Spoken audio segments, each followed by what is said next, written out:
ఎవరి గురించి రాజకీయ విమర్శలు నేను చేయదలుచుకోలేదు. 2 ఏళ్ల నుంచి మాట్లాడుతున్నారు కొంతమంది.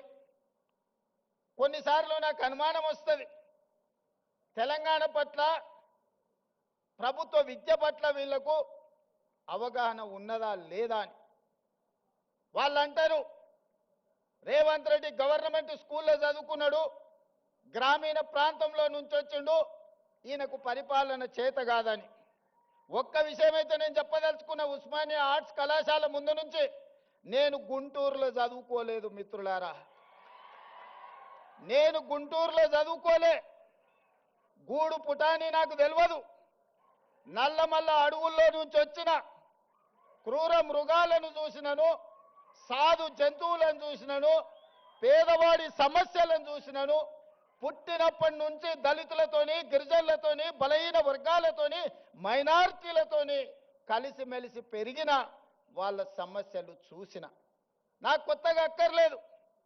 గుంటూరులో చదువుకున్న వాళ్ళకు పేదరికం చూడాలంటే మెర్సిడీస్ బెంజ్ కారుల్లో పోయి ఎక్స్కర్షన్ లాగా, ఓహో పేదరికం ఇట్లుంటుందా, మీ భూమి మీ మట్టి అట్లుంటుందా, మీకు చిరిగిపోయిన బట్టలు ఇట్లుంటాయా, మేము ఎప్పుడు చూడలేదని వాళ్ళకు పేదరికం ఇట్లుంటుందని ఒక ఎక్స్కర్షన్ లాగా ఉండొచ్చు.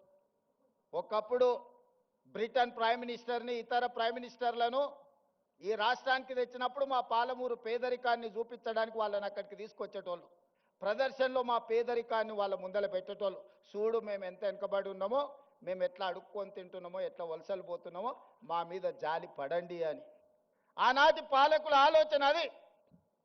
ఇతర దేశాలకు వెళ్ళి వచ్చినామని చెప్పుకునే వాళ్ళు మేము గుంటూరులో చదువుకున్నాం, మేము పూనాలో చదువుకున్నాం, మేము అమెరికాలో చదువుకున్నామని ఉపన్యాసాలు ఇవ్వడం ద్వారా సమాజానికి ఏం చెప్పదలుచుకున్నారో నాకు తెలియదు.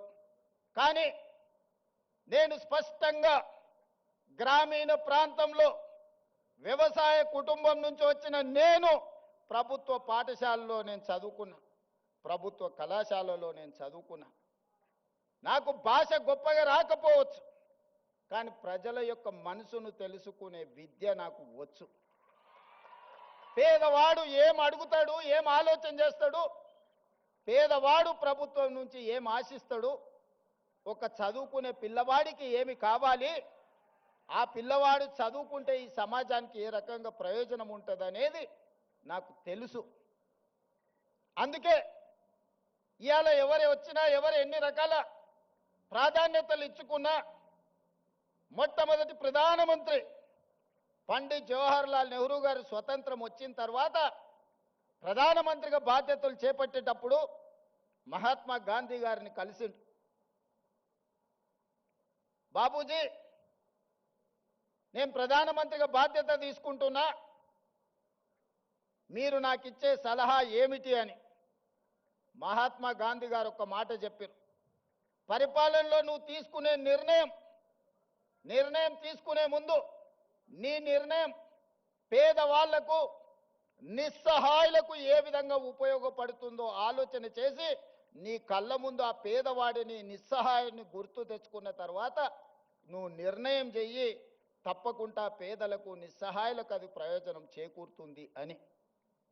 ఆ స్ఫూర్తి ఈనాడు మేము తలుసుకున్న మా ప్రభుత్వం తీసుకునే ఏ నిర్ణయమైనా పేదవాడికి ఏ విధంగా ఉపయోగపడబోతుందో, నిస్సహాయులకు ఏ విధంగా సహాయాన్ని అందించబోతుందో, నిలబడడానికి శక్తి లేని వాళ్ళను నిటారుగా సొంత కాళ్ళ మీద నిలబెట్టడానికి అవసరమైన ప్రణాళికల్ని మా ప్రభుత్వం, నా సహచర మంత్రివర్గంలో అందరం కలిసి ఈనాడు నిర్ణయం తీసుకుంటున్నాం.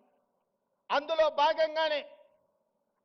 భాగంగానే ఉస్మానియా యూనివర్సిటీకి ఆగస్టులో వచ్చినప్పుడు నేను చెప్పిన, ఒక ఆయన సవాలు విసిరిండు, శాతనైతే ఆర్ట్స్ కాలేజ్ దగ్గర పోయిరా అని. నేను వాళ్ళలాగా దొంగను కాదు, ఫామ్ హౌజులు కట్టుకోలేదు, గడీల లాంటివి నిర్మించుకోలేదు. ఉన్నదేదో నాకున్నది, నా కష్టంతో, నా శక్తితోని, సమాజంలో గౌరవంతో ఇంత దూరం వచ్చిన. ప్రజలు ఆశీర్వదించారు, ప్రజల అభిమానంతో గుండెల్లో పెట్టి చూసుకున్నారు. 2006న ఒక జిల్లా పరిషత్ మెంబర్గా రాజకీయాలలో చిన్న పదవిలో నా ప్రయాణం మొదలైంది. నేను జిల్లా పరిషత్ మెంబర్ అయినప్పుడు పెద్దగా ఏం ఆలోచన చేయలే, కానీ ఏదైనా చెయ్యాలని ఒక సంకల్పం పెట్టుకున్నా. ప్రజలు ఆశీర్వదించారు. జడ్పీటీసీ అయినా, ఎమ్మెల్సీ అయినా, ఎమ్మెల్యే అయినా, ఎంపీ అయినా ఈనాడు ఈ దళితులు, ఆదివాసీలు, గిరిజనులు, బలహీన వర్గాలు, మైనారిటీ సోదరులు, రైతులు, మహిళలు, యువకులు నిండు మనసుతో ఆశీర్వదిస్తే ఈ రాష్ట్రానికి ముఖ్యమంత్రి అయి మీ సోదరుడిగా ఆర్ట్స్ కళాశాల ముందు నిలబడ్డా. ఇంతకంటే గొప్ప అవకాశం జీవితంలో ఎవరికైనా వస్తుందా? లక్షలాది మంది, కోట్లాది మంది కోరుకుంటారు ఈ పదవి, కానీ అవకాశం ఏ ఒక్కరికో వస్తుంది. మీరందరు కలిసి ఈ అవకాశం నాకు ఇచ్చిండ్రు. అందుకే చరిత్రలో శాశ్వతంగా నిలబడే కొన్ని మంచి పనులు నేను చేయదలుచుకున్నా. చరిత్ర సజీవ సాక్షిగా నిలబడాలి. చాలా మంది 2 ఏళ్లలో నువ్వేం చేసినవయ్యా, మేం చూడు 10 ఎకరాలలో ముఖ్యమంత్రి బంగళా కట్టుకున్నాం, 25 ఎకరాలలో పాలించనికే సచివాలయం కట్టుకున్నాం. తెలంగాణ ప్రజలే కాదు, ఆలు మొగళ్ళ మధ్యలో కూడా నిఘా పెట్టడానికి కమాండ్ కంట్రోల్ రూమ్ కట్టుకున్నాం. 1,00,000 కోట్లు పెట్టి కాళేశ్వరం కట్టుకున్నాం. మేము చూడు ఎన్ని కట్టినామని ఒక 4 చెప్పిరాలు. వాళ్ళు చేసిన శాన్నే కానీ ఓ 4 ఎప్పుడు చర్చిస్తారు. నేనేం చెప్పినాయా అంటే నేను కూడా 4 చేసిన. తెలంగాణ రాష్ట్రం వచ్చిన తర్వాత ప్రతి బడిలో, గుడిలో వినిపించవలసిన జయ జయ హే తెలంగాణను మీరు తొక్కి పెడితే రాష్ట్ర గీతంగా మార్చిన నేను.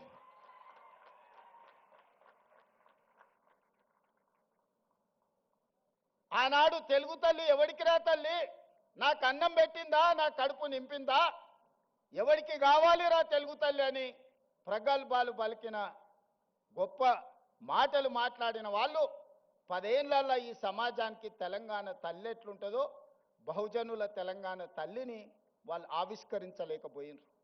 అందుకే దొరల గడీలలో పెరిగిన తెలంగాణ తల్లి కాదు, బహుజనులలో బస్తీలలో నుంచి వచ్చిన తెలంగాణ తల్లి నిండు మనసుతో దర్పం ఉట్టిపడేలా ఈ జాతికి తెలంగాణ తల్లిని అంకితం చేసి ప్రతి సంవత్సరం డిసెంబర్ 9 నాడు తెలంగాణ తల్లి అవతరణ ఉత్సవాలను జరుపుకునే సమస్యని మనం పరిష్కరించుకున్నాం. ఈనాడు మన కళ్ళ ముందు నిలువెత్తు తెలంగాణ తల్లి, బహుజనుల తెలంగాణ తల్లి ఈనాడు తెలంగాణ రాష్ట్రంలో మనం ఆవిష్కరించుకున్నాం. ఇదే కాదు, 30-40 ఏళ్ల నుంచి వర్గీకరణ మీద రగులుతూనే ఉంది. నీవురుగప్పిన నిప్పుల వర్గీకరణ సమస్య మన యూనివర్సిటీలలో, మన కళాశాలల్లో, మన గుండెల్లో, మన మనసుల్లో ఎప్పటికప్పుడు ఆ సమస్య రగులుతూనే ఉంది. ఆ సమస్య మా దళిత బిడ్డల మధ్యలో ఒక విభజన రేఖను గీసింది. దేశంలో ఏ రాష్ట్రం కూడా ఈ సమస్యను పరిష్కరించడానికి ఆలోచన చేయలే.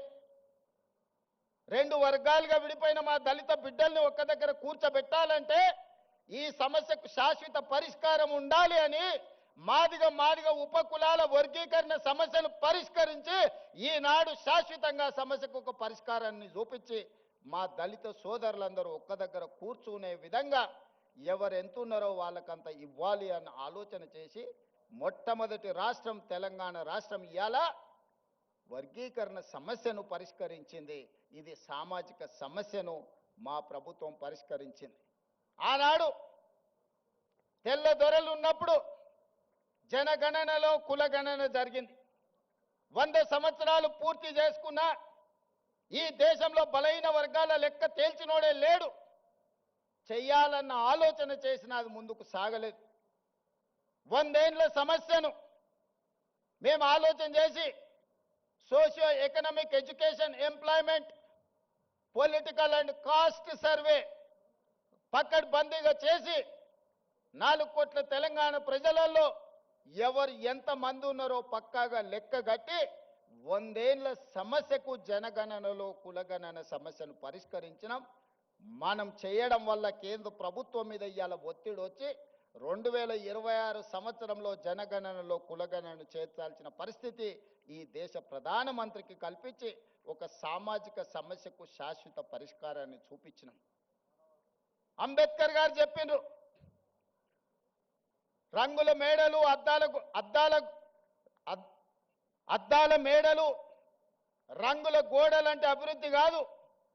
నిజమైన సంక్షేమం చివరి పేదవాడికి చేరినప్పుడే అభివృద్ధి జరిగినట్టని ఆ స్ఫూర్తిని తీసుకునే ఈనాడు మా పరిపాలన కొనసాగిస్తున్నాం. సమాజంలో ఉన్న రుగ్మతలను, సామాజిక సమస్యల్ని శాశ్వత పరిష్కారం దిశగా ఈరోజు మేము ముందుకు వెళ్తున్నాం. దాంట్లో భాగంగానే విద్య ఒక్కటే. ఒకనాడు జామీందారుల దగ్గర, జాగీర్దారుల దగ్గర వేలాది ఎకరాల భూములను, దాదాపుగా 25 లక్షల ఎకరాల భూములను సేకరించి కాంగ్రెస్ పార్టీ అసైన్మెంట్ పట్టాల రూపంలో భూమి లేని నిరుపేదలైన దళితులకు, గిరిజనులకు, బలహీన వర్గాలకు అసైన్మెంట్ భూములను ఇచ్చింది. ఇల్లు లేని వాళ్ళకి ఇళ్ళ పట్టాలు ఇచ్చింది. ఇల్లు కట్టుకునేటోళ్లకు ఇందిరమ్మ ఇళ్ళని ఇచ్చింది.